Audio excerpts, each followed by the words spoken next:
All right, everybody, I'm back. Today, I want to do a little bit of work to my 661C. Last night, we just did our first fire of the year. That's what that was at the beginning. And I've got that little bit of firewood I just need to finish up, and then I'm done. So what I'm going to do is, a lot of what I'm doing, those knots are big enough that you can't split them, so I'm just using saws to test cut. Here we are. That's a pretty good sized carburetor right there.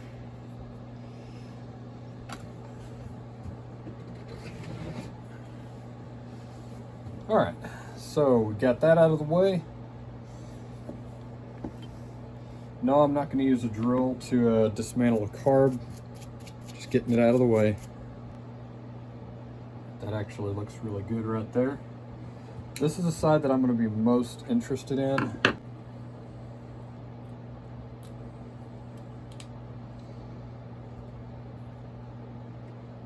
Yeah, it doesn't feel bad. So it was probably just the program and the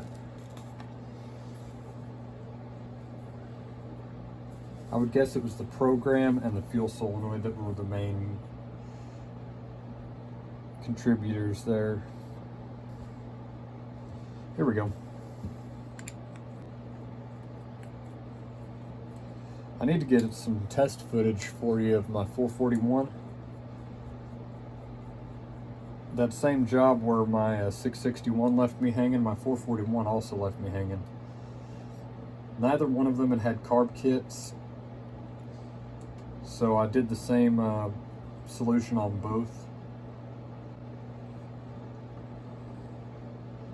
A new fuel solenoid and a carburetor kit. And my 441, yesterday whenever I was running it, that thing was screaming. I had a 25-inch bar on it, and it was nuts. I'm impressed with it. I'd forgotten how powerful that thing was.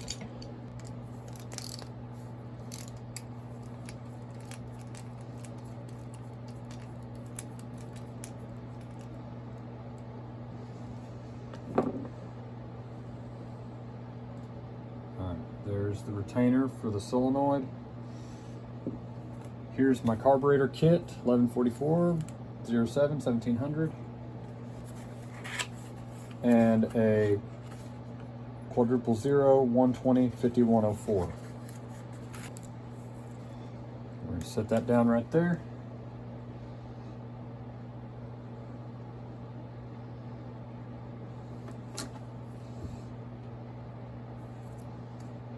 There it went.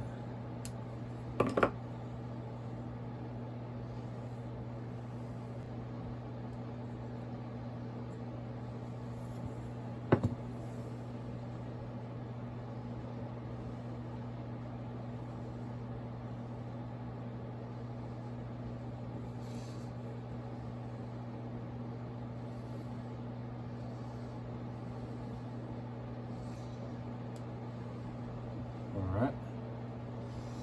Now there is a little hole for that metal tab to set in, like a little indent.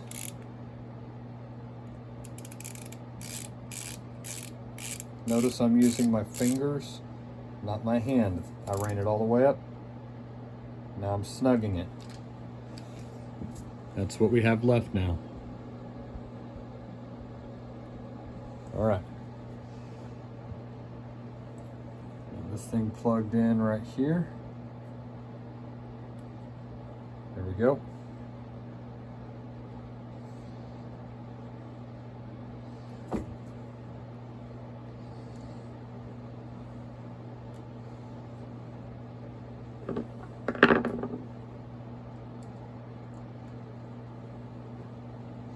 Now I will say it's never a bad idea to just use your fingertips to run your screws in. You don't need to use your full hand. sometimes that's just going to result in things getting broken. Like, I'm being real gentle with it. That way, if I start to cross thread something, I can fix it. There we go. There we go. All right. Now let's move on to the carburetor kit. We've already replaced the solenoid.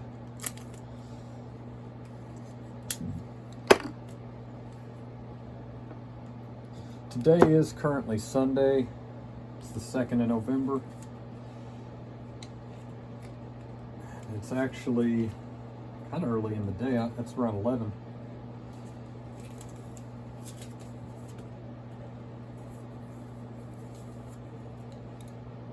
Screen looks clean.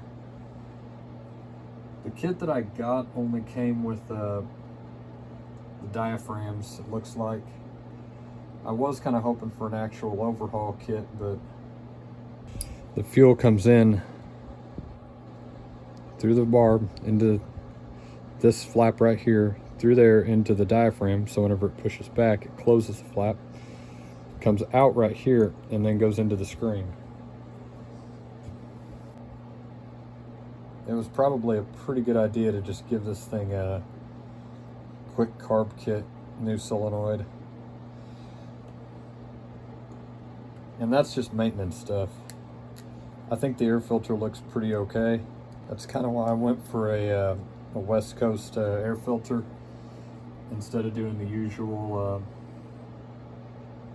stock steel one. I don't really have a big problem with them, but after seeing the condition of the 500i's breather with a stock standard filter in it, I decided it would be better for me to just run an aftermarket. So I wound up getting one for my 500, and I also got one for the 661.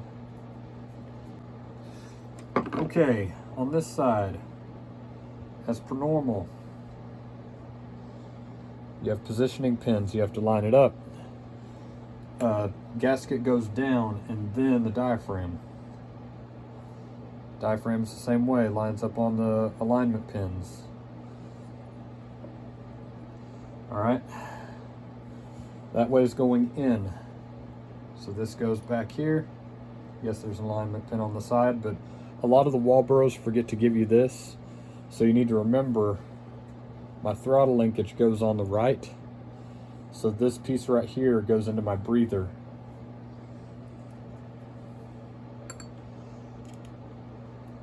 I think a lot of the 440 and 460 carbs are like that. They just give you kind of 4 holes and you can line it up whichever way. Embarrassingly enough, I've done that at least a couple times where I get it assembled and then realize, hey, I put that on backwards. And that is a tune-up and cleanup for my 661's carb. I'll see if I feel like leaving this in there, but I'm just going to put the carburetor back on. All right, just got the carburetor back on. Go back with the air filter real quick. And I think that'll do it on this. Now let's dig into the package that I've got. Well, you can probably already guess one of the things I've got in here, because they're kind of notorious for it. Let's see how that goes. But this is the other thing. This is the main thing I wanted. That's a suspension kit for 661. So that's 2 of the AV mounts right there. And then of course, bark box for 661.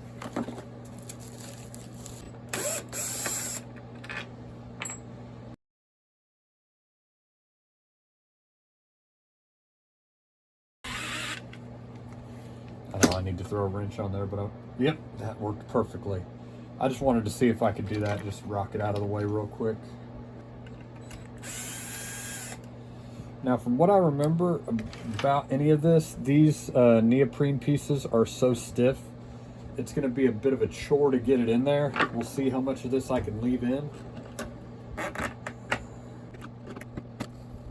Right about now. Okay.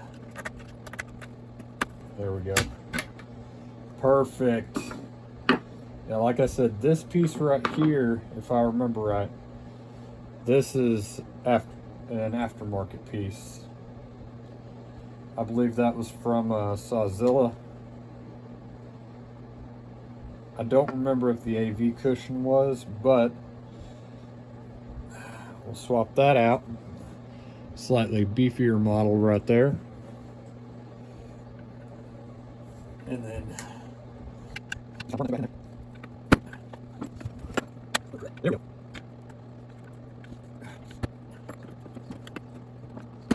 There it went. Now, I will say that thing is stiff, which is what you're after. The problem was that with a 42-inch bar, you could feel the AV system kind of maxing out as you're going sometimes. So the objective is to put a slightly stiffer suspension in the front.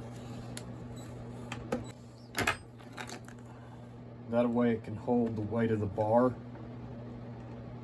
because that front AV system takes a lot of the brunt from whatever length of bar you're running.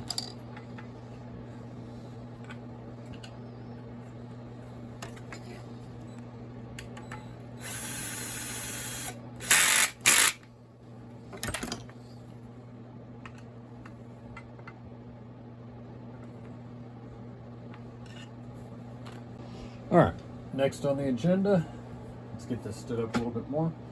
This one right back here in the back.